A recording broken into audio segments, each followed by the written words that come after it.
Hey everyone, and welcome to the channel. My name is Ash, and today I'm doing a review for Tin Can on Xbox.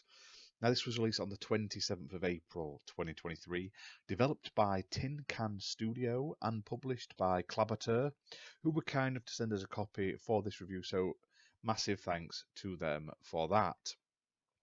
Now, this game is basically a survival game. You are trapped in a old rust bucket of a sort of escape pod.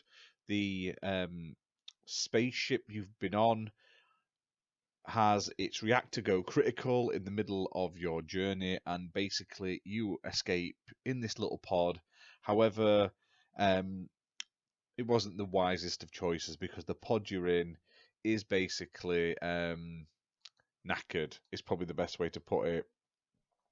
So your job is to survive as long as possible, hopefully long enough to be rescued, by sort of managing all of its systems, fixing it up, replacing its components and stuff like that, and just basically trying to stay alive. Now, this game, straight out the bat, as you can tell, it looks like a VR game. I believe it's probably been released as a VR game previously, and it definitely feels like it would benefit from playing it in VR, especially when you're like grabbing things and stuff like that. Doing it with a VR headset, I think, would be the sort of optimal way to play this. However, you can play it with a controller. It has been ported to Xbox and like other platforms and stuff like that. But it definitely gives you a VR vibe. Now, this is one of those games that would be great for streamers. It's one of those games where like you're playing along, you mind your business, and suddenly one thing after another goes wrong, and it's sort of like a race against time. And I honestly think it would go down really well with people watching along and stuff like that. So if you are a streamer, definitely check this one out because I think you'd get a lot of fun out of it. Now, there is a tutorial. I highly recommend it because this game is massively in depth. You know it's in depth because not only do you have all these equipment and stuff you can interact with, you also have a complete manual of all of like the systems and everything for your pod that you can literally read through and learn things and figure out how to repair things, and it tells you like this needs to be done here and here, and this sort of like warning noise and warning sound and sort of message means this. So yeah, it's really cool in that sense, but there is a lot to it. So play the tutorial. The tutorial takes place before the game. It's so it kind of leads into what's going to happen without you sort of being in the pod on your own. And I kind of like that. You sort of like helping a friend and he's sort of talking through you over like the intercom. I thought that was a really cool way to put it, like to get you into the game, keep it story driven and stuff like that, without it just being a very simple tutorial. Now, obviously, when you're in this pod, there's all sorts of stuff you can do. You've got like things you can change and repair.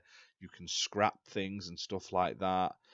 You basically have full control. If you can see something and you can click it, you can interact with it. There's absolutely tons of things. Now that is literally, you're just literally in this little escape pod. You can literally look out the little port holes in the side to sort of see what's outside. You're gonna see stuff like asteroid fields and stuff like that, and all of these sort of space phenomenons are gonna wreak havoc on your pod as well. Now, another thing I love about this game is it affects your body as such. So it's not only like the pod breaking down, but obviously your vision gets blurry and stuff like that, which gives you a sort of a hint that something's wrong. is is one of your machines not working? Are you getting close to death and stuff? Like, are you cooking, that sort of thing? And it like affects like what you can see and stuff like that. So it kind of gives you a bit of a different way to approach it and sort of work out what's wrong. Now, there's over a dozen different components, all that have their own sort of specific functions and also cause their own very specific problems when they're damaged and broken and stuff like that. Um, it's so in depth. It's really hard to describe it without seeing it. So I highly recommend like watching a stream of it or something like that to get the full sort of weight of this game. It's really, really difficult because otherwise I'm just saying you're in a space pod, you're fixing some things, and you're surviving. But that's the type of game it is. That is all the game is as well. You're gonna just try and not die over and over. You're looking at probably like 30 minute sort of shots, like one off it goes. It's like 30 minutes of pure adrenaline, panic, trying to do and manage everything. Like you're trying to juggle, but you're also trying to tie your shoelaces at the same time and also having a conversation on the phone. It's absolutely crazy.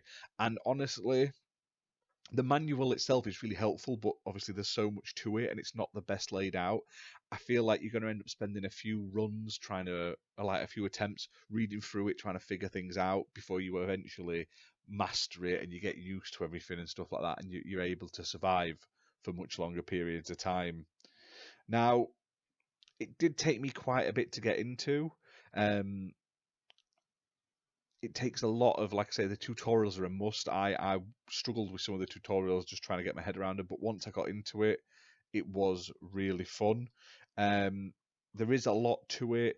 It isn't obviously super realistic in the terms of like resource management or anything like that, but there is loads of things you can sort of interact with and build and stuff like that. So if you want like a realistic experience, probably not going to go for this one.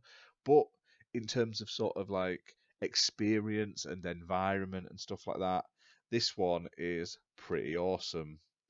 Now, the game is available priced at £16.74, playable on Xbox One and Xbox Series X and S consoles. It's optimized for Series X and S with HDR10 and 4K resolution, and it supports smart delivery as well. And if you do like the game, you can spend £2 more to get the supporter edition. Now, the supporter edition comes with the original tracks and you basically get some songs that you can play on the music player in your space pod, basically. So it's something different. I think that's quite nice. You get basically get the soundtrack that you can play on the music player in game, and like I say, it also supports the devs, which is a nice little bonus. But if you like space, if you like sort of survival games, you like those sort of crazy sort of the end is near style sim games where everything's going wrong and you have to sort of figure it out and stuff like that, check this game out. But if it is available in VR, which it feels like it should really be a VR game because like it would just handle so much better. It's a bit clunky at times, and you're trying to click on certain things, and you end up having to sort of like crouch to aim at something. Whereas in the VR and stuff, I feel like it would be like so much easier to just grab things. But it's not a huge negative. It doesn't spoil the game anyway. I just feel like it would be a much more sort of amazing experience in that sense. But check it out, available right now on Xbox, on PC, and other platforms. And we'll see you soon for more content, guys. Bye for now.